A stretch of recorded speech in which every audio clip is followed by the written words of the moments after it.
a full analysis of 144 Magnolia Street. You've got the poison ivy, right?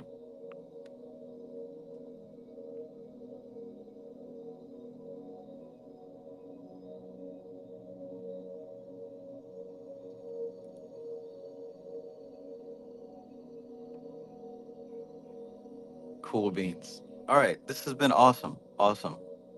I hope you guys enjoy the video clips. I keep quoting them all the time, so I figured that you would be benefited from seeing what the hell I'm talking about.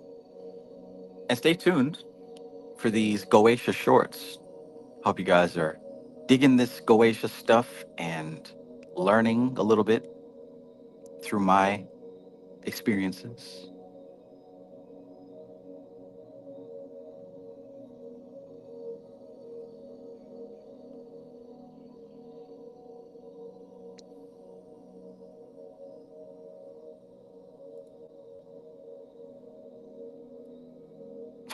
Momo C says, didn't think I'd be contemplating Allah Akbar at 2 a.m.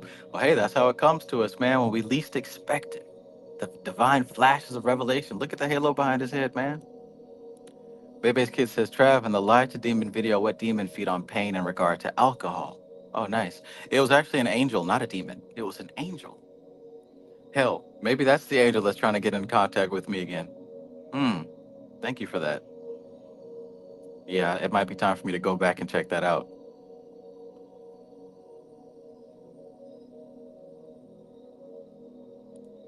Definitely a great session, Travis. Been listening in the background. Cool beans, man. Hey, look, this is the power of social media, man. You gotta love it. Are you blaming this on social media? I'm talking about the power of social media. Have you ever had sex with anyone?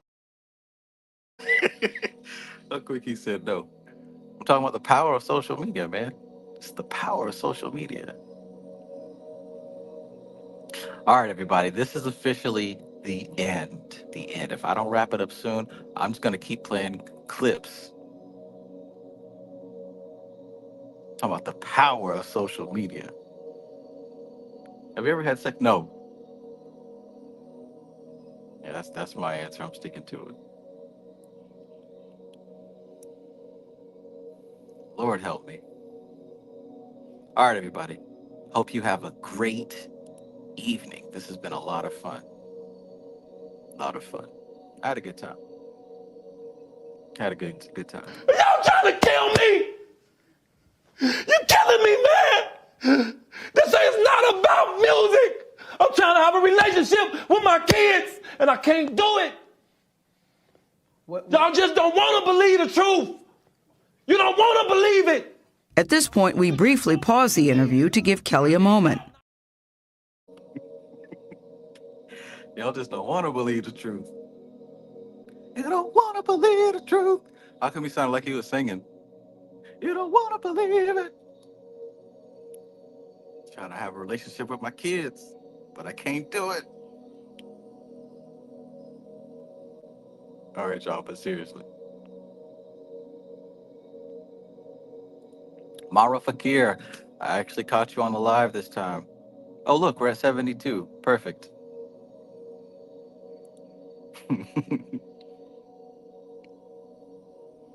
All right, everybody. Time for me to get back to work on these Goetia shorts, because they certainly take time to edit, don't they? But by God, I am so grateful for the evolution of technology, because I swear, this would have taken me weeks, maybe even months to do. But now I can do it in like a single evening. Amazing, dude. Amazing. You don't want to believe the truth. You don't want to believe it. At this moment, we gave Kelly a break.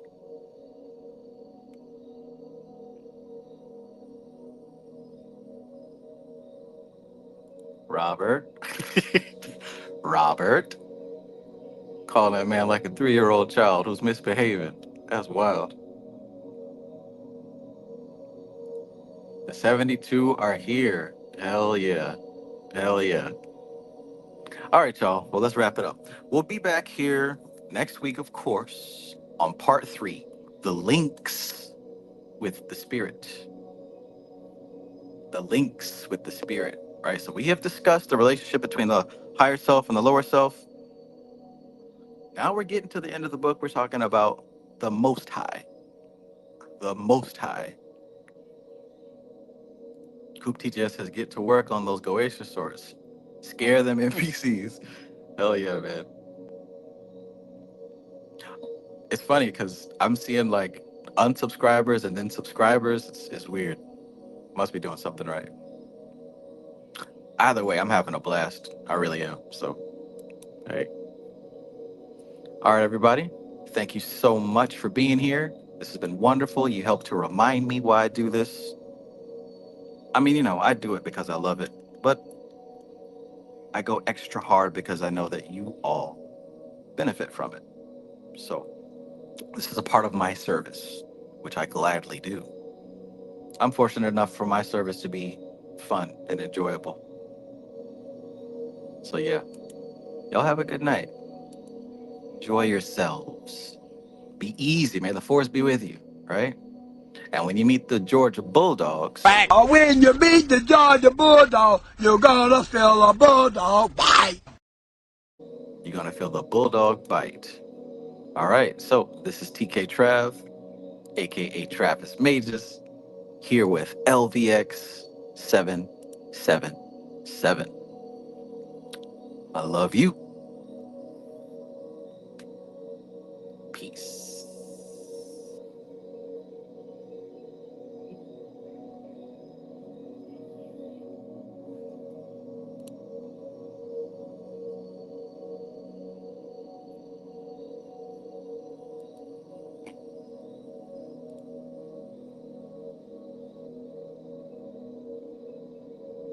Pardon I hey rack rag'em pardon I hey rack. She cried the other day that bum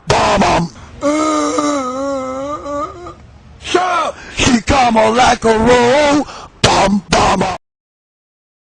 Bow, bow, bow.